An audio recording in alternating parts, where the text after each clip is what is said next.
The Mortgage Experts, brought to you by AmeriFirst Financial, an equal housing lender. NMLS number 145368 and MNLS 114448.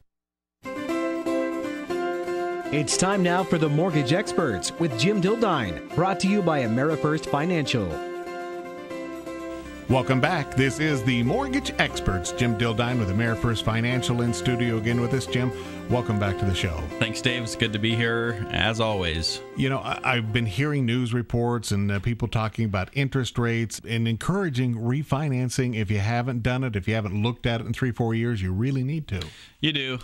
We talk about this almost every week on the show. We mention it. But over the last week or week and a half, rates have ticked down just a touch again. Well, they can't go down much more. Not much more. I quoted a 15-year mortgage yesterday at 2.75%.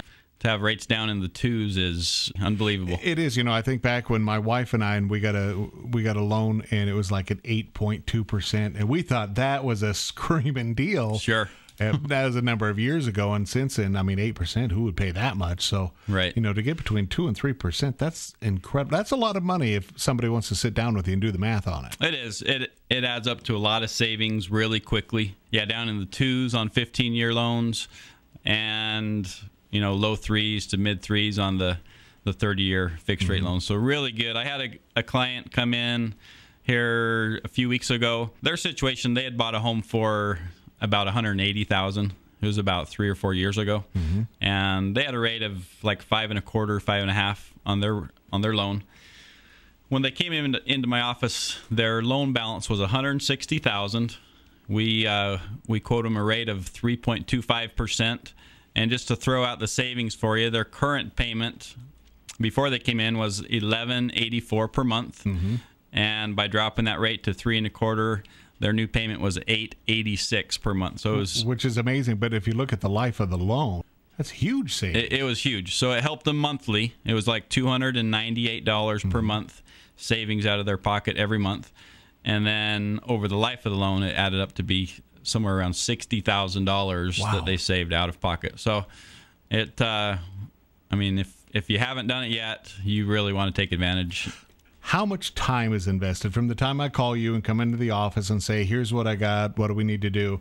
How much time is invested for me to do that? Yeah, it's not too bad. And it depends a little bit on your loan situation, what type of loan you have and what type you're going to get. But not bad. You come and sit down in my office. We'll go through a loan application, pull a credit report, and kind of analyze that.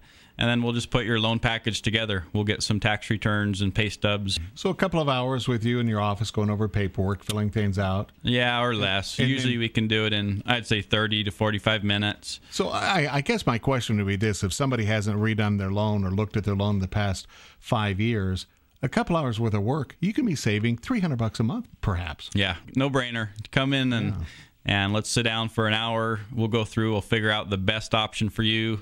See which type of loan is going to save you the most money, and take just a little bit of time. It'll pay off. Or if you'd rather, you can not do it and go ahead and cost yourself $300 a month. Help either yourself. Either way, whatever you want to do. It really is a no-brainer.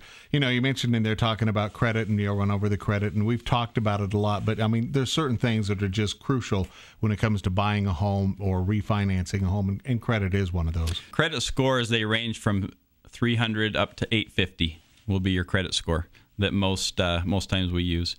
But I wanted to break down kind of like, you know, if you imagine a pie chart, the different parts of your credit, how big of a piece of the pie each thing is for determining your credit score. So the biggest piece of the pie, and this is the one that most people think about or would guess is the biggest part, is payment history and negative items.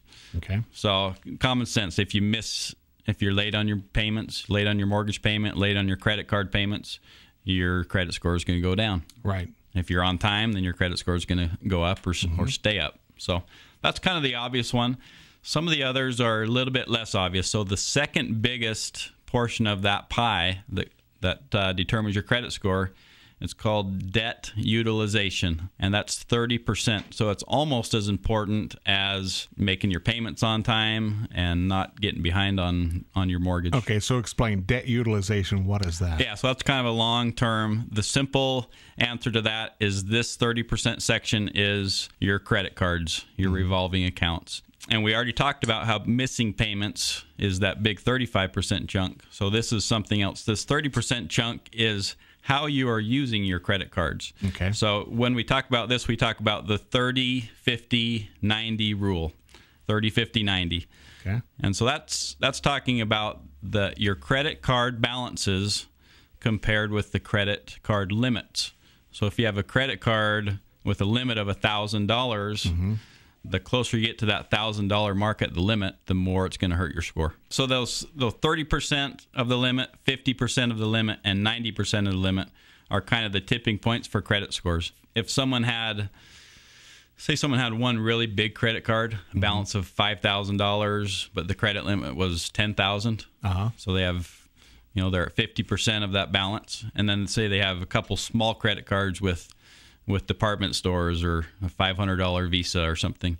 But those small ones had balances of $450. So they were right up close to that credit limit. If someone in that situation had some money to pay down some credit cards, they definitely want to throw that money into paying down those lower balance cards. It kind of gives you a rule of thumb when looking at paying down cards or which ones you want to pay down to maximize your credit score. Kind of get all of them as low to the balance to the limit ratio as you can. Okay. Now, have you ever had problems with perhaps a younger couple coming in of not having enough credit? We do. We see that. In fact, we see people who come in and we try to pull a credit report and they have no credit score. So, or someone who has opened up a $500 credit card last month, but that's the only credit that they have. Yeah. So sometimes in a situation like that, it depends, but they may not be able to get qualified for a mortgage that day. But in that situation, like any other credit problems, we'll sit down and kind of create a plan to where 6 months from then, they can buy a home, and we'll help them build their credit for them. And as we have said in the past, credit sometimes is something you could be a little embarrassed of. Some people have hit bumps in the road. Some people have had different problems with the economy the way it is. Jim at AmeriFirst Financial, happy to sit down, do a little counseling with you, take a look at it with no criticism, no condemnation, but a realistic look on where you're at, and you're happy to do that. Yeah, anytime. That's what we do. First thing when people come in and want to look at buying a home or refinancing, we'll look at your credit and figure out the situation. So I'll throw out my phone number if anyone needs to look at their credit or talk about either a refinance or getting pre-qualified to buy a home. And no obligation. No obligations. We can just sit down and chat and figure out if this is the right time, if it's something that would be comfortable for you and be a smart decision. Phone number is 703-9696, or you can always visit my website at jimthebanker.com. The other thing we've talked about in the past, and you keep preaching to me the importance of it, and that is getting pre-qualified to find out what you got to work with. Yeah, that I say it every week. That has to be your first step. If you're going out and wanting to buy a home, you have to get pre-qualified first. Don't go out there and start looking for homes and fall in love with a place only to come in and look at the financing and figure out that looks like I can't buy that home, you can't afford it, or your credit's not in the right spot, or you got to do that pre-qualification first. It just takes, come into my office, we'll sit down and take 15 or 20 minutes, look through your credit and your other documentation. Yeah, we'll get you pre-qualified. You'll know exactly what you can go out and buy, exactly what your monthly payments would be like. You'll know the answers before you go out there and start looking for a home. So how often do you in your office run into situations with somebody that perhaps has their heart broken because they couldn't afford what they got, or does that happen quite a bit? It does. Probably 3 weeks ago, I had the experience. A lady came into my office. She had already made an offer on the home that she wanted. She was so excited about it. It was like the perfect home for her and her family that she had wanted forever. I was excited for her. I mean, you could see it on her face. But we got down, we took the application and pulled the credit report, and her credit scores were actually okay, but it showed that she'd had a foreclosure about 2 years and 2 months ago, And for the type of loan she was working on, there was a waiting period for 3 years before she could buy a home. So it was kind of heartbreaking. It was heartbreaking. Yeah. It was kind of discouraging to see her so excited, and then kind of the opposite end when she found out that she couldn't. Let alone all the other people involved who were hoping to get the house sold. Oh, sure. So all up and down the line, it just caused problems. Sure. Okay, so we go back to that 2 hours invested with you. If I wanted to come in to get pre-qualified or to refinance, what documents do I need to bring in to get pre-qualified? Yeah, so I always tell people, bring 3 things into my office. If you bring your last 2 years' taxes, your last 2 pay stubs from work, and then your last 2 months' bank statements, then we can fill out an application for you. We can look at your credit. And when someone comes in for a pre-qual, we always do a free credit consultation too. Mm-hmm. We had the experience probably 2 weeks ago, had a client come into the office. Credit score was 635, which was high enough to get them qualified for a loan. In fact, they had been pre-qualified at another bank or credit union. But as part of our free credit consultation, we found that this client of ours, if they paid down one of their credit cards, it was like $50. If they paid that credit card down $50, it would shoot their credit score up from 635 up to about 655. Wow. So 20 points, and it cost them $50. Mm-hmm. And by doing that, sometimes with just that extra 20 points on the score, it can have an effect on your interest rate of maybe a quarter of a point. It's about a quarter point difference for this buyer. And so we improved his rate by just going through that free credit consultation. It saved him, what was it? It was like $35 per month that we took off of his payment. Just by paying $50 onto that credit card. Yeah. It was an awesome deal. He was really excited. That $35 a month, it added up to something like $10,000 over the life of the loan that he saved by doing that. One of the reasons why it helps to work with a local guy, somebody who's there fighting for you, is just those small things that might be overlooked by somebody else that can help save you cash. That's why Jim Dildine is a mortgage expert with AmeriFirst Financial. You know, we've talked in the past about the housing market. I know driving in and out of my subdivision, there's been a couple of houses, signs went up, and within weeks, signs were down, sold. And there's a couple of houses that have been sitting there for 8 months. What's the real estate market like right now? Yeah, real estate everyone's heard that real estate's kind of picking up and doing a little bit better. I actually brought in here to the show with me Jake Conklin. Mm-hmm. He's a realtor here in Boise with Coldwell Banker, and has been for years and years, and he has a really good handle on the market, kind of the condition, and so we brought him on today just to kind of talk a little bit about the status and state of the real estate market here in Boise. So Jake, welcome to the show here. Thanks for coming on. Maybe you could just introduce yourself and maybe tell us a little bit about yourself or your experience, and then we can talk a little bit about the real estate market here. I've been selling real estate in the Valley for the past 22 years. Oh, you're a newcomer. Newcomer, yes, definitely.